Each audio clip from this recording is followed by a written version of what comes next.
छोटू आ गया एक नई कहानी लेकर।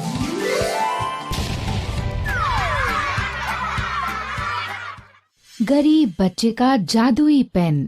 सोनू को पेंटिंग का बहुत शौक था।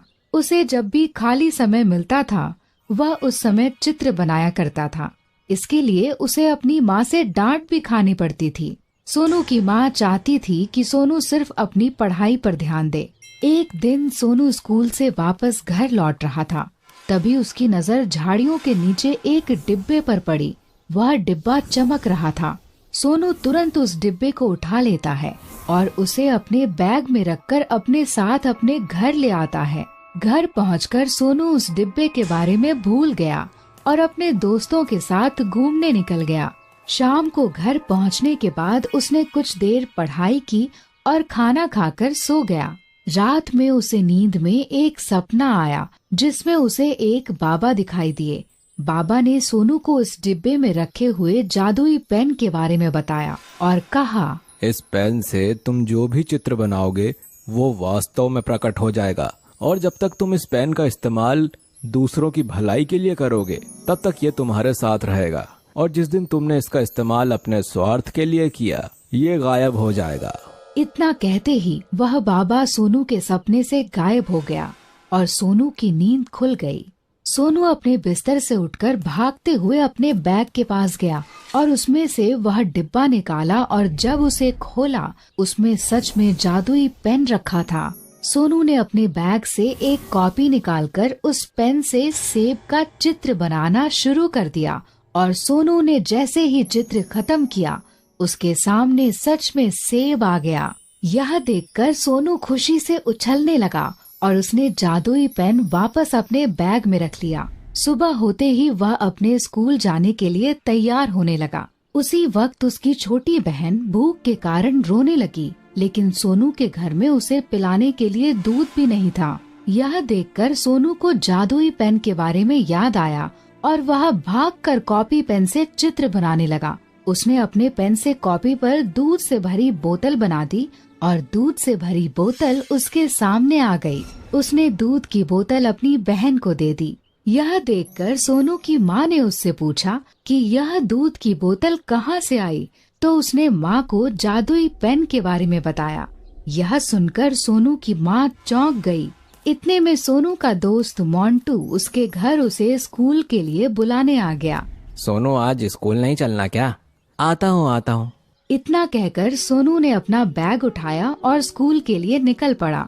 स्कूल जाते हुए रास्ते में सोनू ने जादुई पेन के बारे में अपने दोस्त मोंटू को बताया, पर मोंटू ने उसकी बात मानने से इनकार कर दिया। उसे लगा कि सोनू मजाक कर रहा है। तभी उन दोनों की नजर एक बूढ़े आदमी पर पड़ी।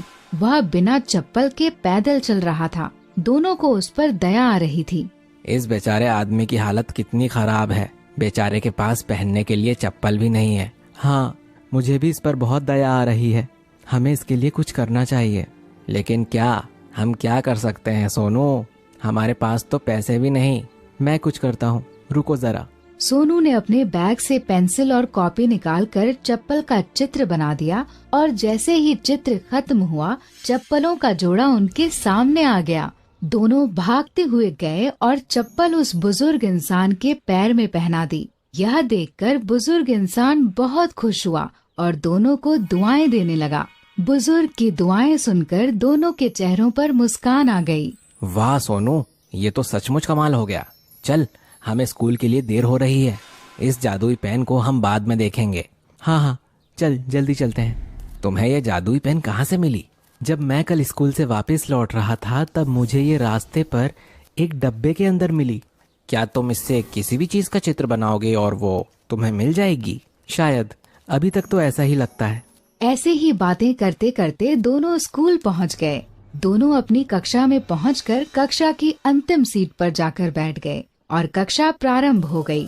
दोनों की नजरें भले ही ब्लैक बोर्ड पर थीं, लेकिन उनका दिमाग अभी भी जादुई पेन के बारे में ही सोच रहा था। दोनों के मन में अलग अलग तरह के ख्याल आ रहे थे कि वो जादुई पेन से क्या क्या बना सकते हैं। रसगुल्ले, लड्डू और भी सब कुछ। 3 कक्षाओं के बाद स्कूल में लंच ब्रेक हुआ। और सभी बच्चे अपनी अपनी कक्षाओं से निकलकर मैदान में अपने अपने टिफिन लेकर खाना खाने आ गए। अपना अपना खाना खाकर सब एक साथ मैदान में बैठ गए। सोनू और मोंटू तो अलग ही बैठे हुए थे। चलो कुछ खेलते हैं। लेकिन क्या? हाँ यार, हमारे पास तो कुछ खेलने के लिए है ही नहीं। वही तो बात है। क्या हम उस जादुई पेन से बॉल का चित्र बनाकर बॉल नहीं ला सकते? देखते हैं।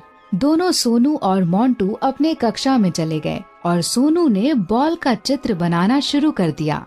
और जैसे ही बॉल का चित्र खत्म हुआ, उनके सामने बॉल आ गई। दोनों बॉल को देखकर बहुत खुश हुए। वो दोनों बॉल को लेकर अपने बाकी दोस्तों के साथ खेलने चले गए। लंच ब्रेक खत्म हो गया और दोनों वापस अपनी कक्षा में चले गए। अगली कक्षा हिंदी की थी। सभी ने अपनी अपनी हिंदी की किताब निकाल ली और हिंदी पढ़ना शुरू कर दिया। सोनू के एक दोस्त के पास हिंदी की किताब नहीं थी। यह देखकर सोनू ने फिर से अपना जादुई पेन निकाला और अपने कॉपी में किताब का चित्र बनाया और उसे किताब मिल गई और उसने किताब अपने मित्र को देकर उसकी मदद कर दी। अब सोनू के मन में लालच जागने लगा। कुछ देर बाद स्कूल की छुट्टी हुई और सभी बच्चे अपने अपने घर के लिए निकल पड़े। सोनू और मोंटू भी अपने अपने घर को चलने लगे। क्या हम अपने लिए जादुई पेन से साइकिल ला सकते हैं? पर क्या यह सही रहेगा? तुम्हें ये जादुई पेन तो दूसरों की सहायता के लिए मिला था ना? अब मैं इस पेन से दूसरों की मदद करते करते थक गया हूँ यार। मैं इसे अब अपने लिए इस्तेमाल करूँगा। इतना कहकर सोनू ने जादुई पेन से कॉपी पर साइकिल का चित्र बनाना शुरू कर दिया। जैसे ही चित्र खत्म हुआ, उन दोनों के सामने साइकिल आ गई। यह देखकर दोनों बहुत खुश हुए। सोनू ने तुरंत अपने बैग के अंदर जादुई पेन रख दी और साइकिल पर बैठ गया और मोंटू उसकी पीछे वाली सीट पर बैठ गया। दोनों बहुत खुश थे। दोनों जैसे ही सोनू के घर पहुँचे और साइकिल से उतरे तो देखते ही देखते साइकिल गायब हो गई। दोनों यह देखकर हैरान हो गए। ये क्या हुआ? मुझे भी कुछ समझ नहीं आ रहा। एक काम करो, जादुई पेन से फिर से एक साइकिल बना लो। हाँ। सोनू ने जैसे ही जादुई पेन निकालने के लिए बैग खोला, बैग में से जादुई पेन गायब हो गया था। यह देख सोनू को अपनी गलती का एहसास हुआ। हमें जादुई पेन से मस्ती मजाक और अपना काम नहीं करना चाहिए था। जादुई पेन केवल दूसरों की मदद के लिए ही बनाया गया था। ओह, मैं तो बताना भूल ही गया। ये कहानी आपको अच्छी लगी तो वीडियो को लाइक, कमेंट और शेयर कर दो। अच्छा, फिर आऊँगा एक नई कहानी के साथ।